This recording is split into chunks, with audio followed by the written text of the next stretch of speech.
नमस्कार, मैं हूं प्रदीप पासवान।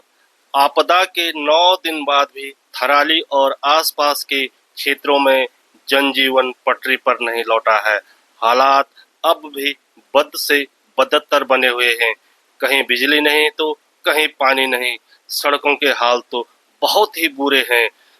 थराली और आसपास के क्षेत्रों में यद्यपि शासन प्रशासन और पूरा सिस्टम राहत कार्य में जुटा हुआ है, पर थराली के जो पिछड़े इलाके हैं, खासकर जो 30 के लगभग जो गांव थराली मार्केट पैलेस से दूरी पर स्थित हैं, वहां पर अब खाद्यान्न का संकट गहरा गया है। इसकी सबसे बड़ी वजह है जगह जगह पर सड़कों का टूटना और पैदल आवागमन के लिए रास्ते तक नहीं बचना। इस हालात में आखिर जो दूर दराज के जो गांव हैं, वहां के वासिंदे आखिर करें तो क्या, क्योंकि उनको बाजार तक आने के लिए कोई रास्ता ही नहीं बचा हुआ है। और इस हालात में लोगों के सामने बहुत बड़ा खाद्यान्न संकट उत्पन्न हो गया है।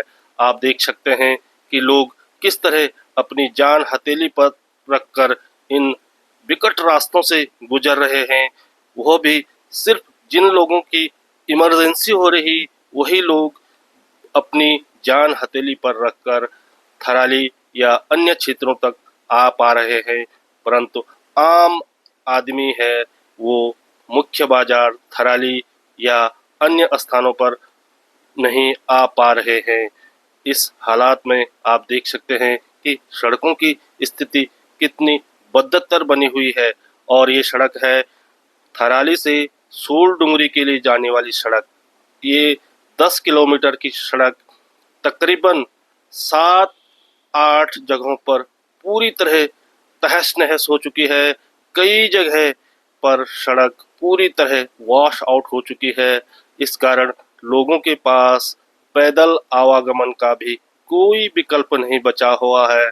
और सोल क्षेत्र में रहने वाले डोंगरी, बूंगा, रुईशान, केरा, मैन, गेरूड़, बुरसूल, कुलपुड़ी, रतगांव के साथ ही जो आसपास के गांव हैं, रणकूट, गुमुड़, घुंघोटी, कलचूना, हरिनगर लेटार के साथ ही पारथा, कूनी, कुराड़, सगवाड़ा, डूंगाखोली से लेकर टुनरी, गोठिंडा, बरमाणी, जूनीधार और आसपास के जो गांव हैं, वहां पर बहुत बड़ा खाद्यान्न संकट लोगों के सामने आ खड़ा हुआ है।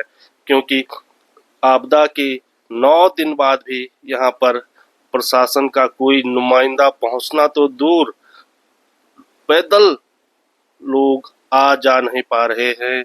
और ना ही यहाँ पर पैदल आवागमन के लिए अब तक रास्ते बनाने का विकल्प यहाँ पर तैयार किया गया है। और इस हालात में लोगों के सामने अब भुखमरी जैसे हालात सामने खड़े दिखाई दे रहे हैं।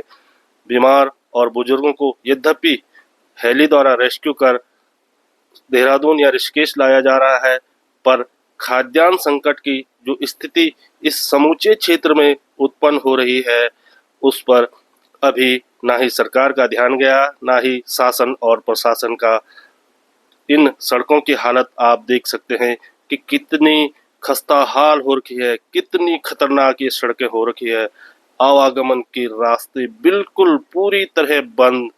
और सरकार शासन प्रशासन का अभी ध्यान, पूरा फोकस थराली, चेपड़ों, कोडीब और आसपास के क्षेत्रों में राहत और बचाव कार्य में लगा हुआ है।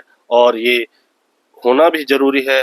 पर जो ये पिछड़े इलाके के जो एरिया हैं, जो गांव हैं, वहां पर यद्यपि हाल फिलहाल जो मुख्य सड़क मार्ग है उसको दुरुस्त तो करना संभव नहीं है, पर सरकार शासन और प्रशासन को इन गांवों को पैदल आवागमन के लिए कुछ रास्ते, जो वैकल्पिक रास्ते हैं, उन पर विचार करना चाहिए। और स्थानीय लोग भी लगातार यही मांग कर रहे हैं कि शासन, सरकार, प्रशासन जो उन्हें आवागमन के लिए जो पैदल रास्ते हैं उसकी बनाने में मदद करें, तब जाकर उनकी कुछ मुसीबतें कम हो सकती है।